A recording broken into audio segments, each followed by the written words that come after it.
નમસ્કાર મિત્રો, આજે આપણે શીખીશું એકદમ ગુજરાતીમાં સ્વિંગ ટ્રેડિંગ કેવી રીતના કરવી અને એની સ્ટ્રેટેજી પણ શીખીશું.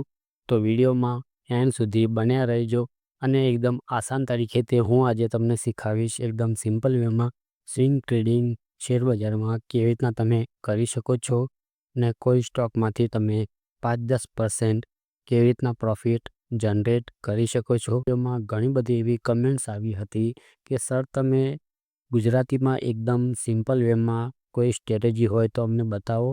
અમે ઓપ્શન ટ્રેડિંગ કરીને ઘણો બધો લોસ કરી ચૂક્યા છીએ ને અમુક તો એવા સ્ટુડન્ટ પણ છે જે લોકો ના સમજતા ઓપ્શન ટ્રેડિંગમાં એક ઘણું બધું નુકસાન ઉઠાવીને બેસી રહ્યા છે. તો અત્યારે એમના માટે ખાસ વિડીયો છે. સ્વિંગ ટ્રેડિંગ તમે એકદમ સિમ્પલ વેમાં તમે 5-6 દિવસમાં એક સારું રિટર્ન જનરેટ કરી શકો છો. તો ચાલો મિત્રો વિડીયો સ્ટાર્ટ કરીએ. અને હા, આમાં તમને એકદમ પ્રોપરલી સિસ્ટમથી હું તમને શીખવાડીશ કે કેવી રીતના શેર બાય કરી શકીએ અને એનો ટાર્ગેટ શું હોય ને એન્ટ્રી પોઈન્ટ કયો છે, સ્ટોપ લોસ કયો છે. ચાલો વિડીયોને આગળ વધીએ. તો મિત્રો સૌથી પહેલાં તમારે અહીંયા ઇન્ડિકેટરમાં જઈને મૂવિંગ એવરેજ સર્ચ કરવાની રહેશે અને મૂવિંગ એવરેજ ઓલરેડી મેં અહીંયા એડ કરી ચૂકેલો છું. તો જો ઇનપુટમાં સેટિંગ હું તમને બતાવી દઉં એના મૂવિંગ એવરેજના, જેમ કે આ લેન્થ છે એ મારે અહીંયા હંમેશા 50 જ રહેવા દેવાની છે, કારણ કે મૂવિંગ એવરેજ હંમેશા 15 હોવી જોઈએ. બીજું તમારે કશું જ કરવાનું નથી. અને આ સ્મૂથનિંગ લાઇન છે એ 9 જ હોવી જોઈએ. બાકી તમે જેમ છે એમ એવી રીતના જ રહેવા દેજો અને પછી અહીંયા ઓકે કરી દેજો. બરાબર. તો જુઓ, હવે સ્ટ્રેટેજી એવી છે કંઈક, જેમ કે આ તમારી મૂવિંગ એવરેજ છે. આવી રીતના અપસાઇડ જતી હોય, આમ સાઇડવેજ હોય તો માર્કેટ આ રીતના સીધી હોય ને પાછી આમ અપસાઇડ જતી હોય જ્યારે માર્કેટ ઉપર જતું હોય, અને જ્યારે આમ ડાઉન સાઇડ જતું હોય તો સમજી લેવાનું મૂવિંગ એવરેજ ડાઉન સાઇડ જતી હોય તો માર્કેટમાં ડાઉન ટ્રેન્ડ ચાલી રહ્યો છે. તો આપણે હંમેશા ટ્રેન્ડને ફોલો કરવાનો રહેશે. જેમ કે અપસાઇડ મૂવિંગ એવરેજ હોય અને માર્કેટ પણ અપ જતું હોય તો એક આપણું એ અપસાઇડનું ટ્રેન્ડ ચાલી રહ્યું છે, તો એમાંથી આપણને સારી એક સ્વિંગ જે છે એ આપને મળી શકે છે. તો આપણે એ સ્વિંગના લીધે એક સારું રિટર્ન પણ જનરેટ કરી શકીએ છીએ. ચાલો હું તમને એક સારી રીતના હવે કેવી રીતના હોવું જોઈએ, સેટઅપ શું છે આપણો, એ પહેલાં હું તમને અહીંયા ડ્રો કરીને બતાવું. પછી હું તમને એના અમુક સ્ટોકના ચાર્ટ ઉપર જઈને પણ તમને બતાવીશ કે કેવી રીતના એન્ટ્રી લેવી અને શું કરવું. જેમ કે આ મૂવિંગ એવરેજ જે આપણે એડ કરી અત્યારે, એ આ રીતના હંમેશા ઉપરની સાઈડ જ જતી હોવી જોઈએ. અપ ટ્રેન્ડ હોવું જોઈએ મૂવિંગ એવરેજનું અને સ્ટોકનું પણ.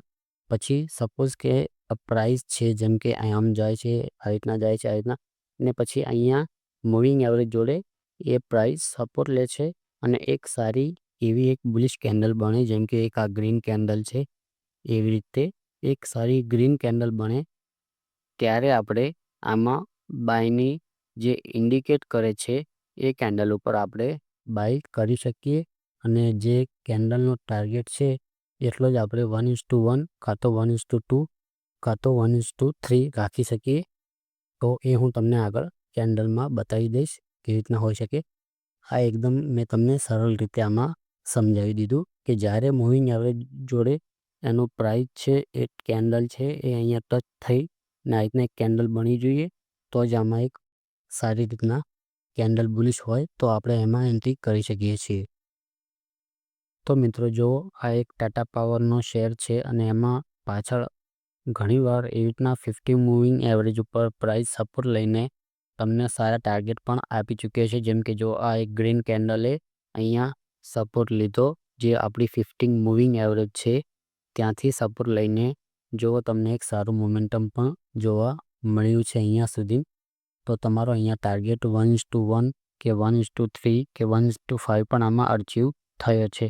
તો મિત્રો સ્ટ્રેટેજી એકદમ સિમ્પલ છે, હું તમને એકદમ આસાન તરીકેથી સમજાવી લઉં પહેલાં. તો જુઓ, જેમ કે આ બુલિશ કેન્ડલ છે અને આ મૂવિંગ એવરેજ પણ અહીંયા જુઓ રાઇઝિંગ જ છે ને, આ મૂવિંગ એવરેજ રાઇઝિંગ જ છે ને, આ રીતના ઉપરની સાઈડ હોવી જોઈએ. અને પછી આવી રીતના એક આ જે ગ્રીન કેન્ડલ ફોર્મ થઈ છે, એ ગ્રીન કેન્ડલ આપણું જે છે એ બાય ઇન્ડિકેટર છે. જેમ કે એ મૂવિંગ એવરેજ ગ્રીન બની, કેન્ડલ ગ્રીન બની મૂવિંગ એવરેજને સપોર્ટ લઈને ત્યારે આપણે બાય કરી શકીએ. તો જો આનું જે બાય છે તમારું એ છે આ મૂવી કેન્ડલનો હાઈ. જેમ કે આ કેન્ડલનો હાઈ હતો ₹220 સોરી. તો 220 એટલે આપણે બીજા દિવસે મંડે ₹221 ₹1 ઉપર ઓર્ડર કરી શકીએ, કારણ કે 220 હાઈ કેન્ડલની ઉપર પણ જો માણસો ખરીદે છે તો એમાં એક સારી મોમેન્ટમ તો જ આવી શકે છે. તો આ ગ્રીન કેન્ડલ એમ કે આપણને સારી રીતના આમાં જે જનરેટ થઈ છે એનું કારણ એ છે કે જ્યારે બી આનો હાઈ બ્રેક થશે ત્યારે જ આપણે એન્ટ્રી કરવાની રહેશે, ના કે એની નીચે આવે તો. અને સ્ટોપ લોસ હશે જે આ કેન્ડલ છે એનો લો.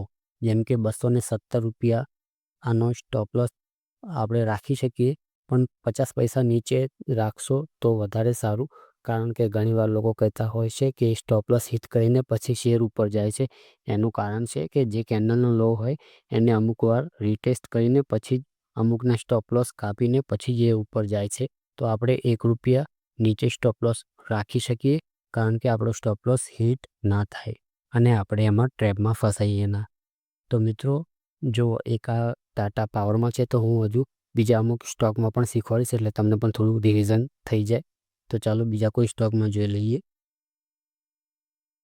તો મિત્રો, આ સેકન્ડ સ્ટોકમાં પણ એક આવી રીતના સારી બુલિશ કેન્ડલ મૂવિંગ એવરેજને સપોર્ટ લઈને ઉપરની સાઈડ પછી આ શેર ગયો છે. જેમ કે જો અહીંયા આ એક ગ્રીન કેન્ડલ મસ્ત ફોર્મ થઈ નાની અમથી, અને પછી એમાં તમે જુઓ મોમેન્ટમ કેવો સારો આવે છે. જેમ કે જો અહીંયા પણ મૂવિંગ એવરેજ અહીંયાથી રાઇઝિંગ થઈ ચૂકી છે. જો અહીંયાથી આમ ઉપરની સાઈડ જ જઈ રહી છે.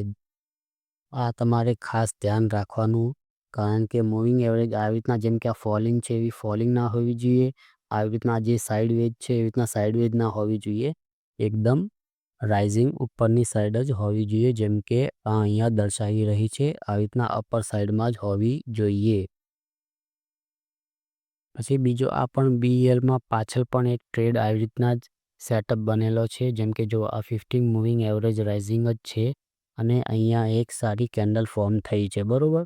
જેમ કે આ કેન્ડલ છે આ કેન્ડલ ઉપર આપણે એન્ટ્રી લઈશું ₹1 ઉપર. જેમ કે આ ₹83 છે, તો આપણે બીજા દિવસે ₹84.50 ₹1 ઉપરની સાઈડ ઓર્ડર કરીશું. અને પછી આમાં તમારે સ્ટોપ લોસ જે હશે એ છે, જેમ કે આ કેન્ડલનો લો ₹77. તો જો આ કેન્ડલનો જે લો છે ને ₹77, એ આપણે આપણું સ્ટોપ લોસ રાખીશું. વગર સ્ટોપ લોસ કોઈ ટ્રેડિંગ નહીં કરવી જોઈએ, કારણ કે સ્ટોપ લોસ જે છે એ તમારું સુરક્ષા કવચ છે, જે તમારું કેપિટલનું સુરક્ષા કવચ છે. ના કે તમે કેપિટલ આમાં આખું ખોઈ બેસશો જો સ્ટોપ લોસ યુઝ નહીં કરો તો. કેમ કે ઘણા લોકો લોસ આટલા માટે જ કરે છે કે જે લોકો સ્ટોપ લોસ યુઝ કરતા જ નથી.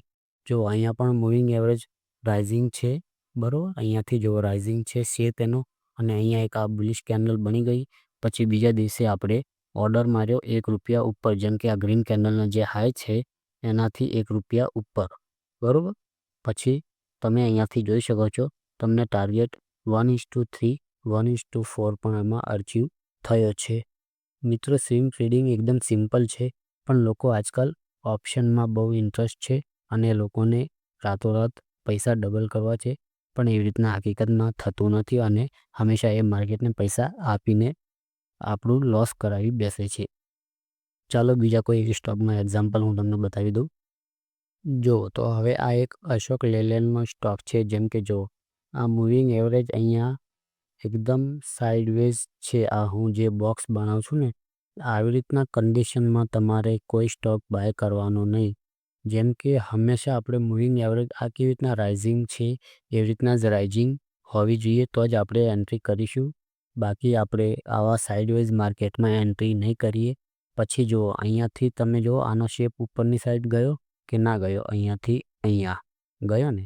એ રીતના આવી રીતના જ રાઇઝિંગ હોવી જોઈએ, તો જ આપણે અંદર એન્ટ્રી કરીશું. હવે ચાલો હું તમને પાછળ લઈ જઈને તમને આમાં બતાવી દઉં.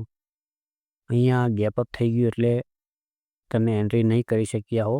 પછી પાછળ જોઈ લેજો. આ સાઇડવેઝ માર્કેટમાં મૂવિંગ એવરેજ જ્યારે પણ સાઇડવેઝ હોય ત્યારે સમજી લો કે માર્કેટ કે સ્ટોકમાં કોઈ મોમેન્ટમ નહીં મળે. પછી જો અહીંયાથી એક સારી રીતના તમને મોમેન્ટમ જોવા મળ્યું. અહીંયાથી મૂવિંગ એવરેજે ટર્ન લઈ લીધો અને પાછી રાઇઝિંગ થઈ ગઈ, બરાબર. તો હંમેશા મૂવિંગ એવરેજ ઉપરની સાઈડ જતી હોવી જોઈએ, તો જ આપણે આમાં ટ્રેડ લઈ શકીએ અને એ તમને ટ્રેડ સારું પ્રોફિટ આપી શકે. અહીંયા પણ જોઈ લો તમે, મૂવિંગ એવરેજ રાઇઝિંગ હતી, પાછું અહીંયા એક નાની એમથી બુલિશ કેન્ડલ ફોર્મ થઈ ગ્રીન કલરની, એના હાઈની ₹1 ઉપર બીજા દિવસે ઓર્ડર કર્યો અને જે ટાર્ગેટ આપણો હતો 1:1, 1:3 એ અહીંયા તમને અચીવ થઈ ગયો હશે, અહીંયા કાં તો થઈ ગયો હશે. આમાં સ્ટોપ લોસ પણ થાય છે. ચાલો એકાદ ટ્રેડ સ્ટોપ લોસ વાળો પણ જોઈ લઈએ.